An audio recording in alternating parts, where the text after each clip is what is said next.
The Mangoal Dash Cam for the Ford Maverick was installed exactly according to Mangoal's instructions. However, at the factory mounting angle, nearly 50% of the camera view is occupied by the hood.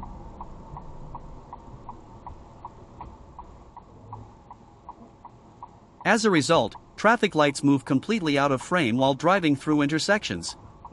This is a critical design flaw that appears to have been overlooked by Mangoal.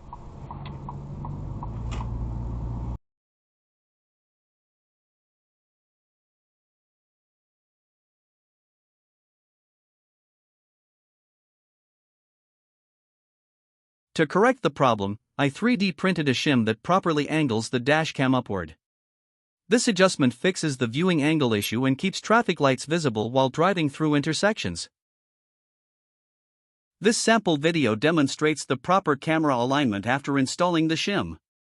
It also showcases several of Mangoal's AI overlay features, including speed, GPS location, license plate recognition, time, and following distance data displayed directly on the video.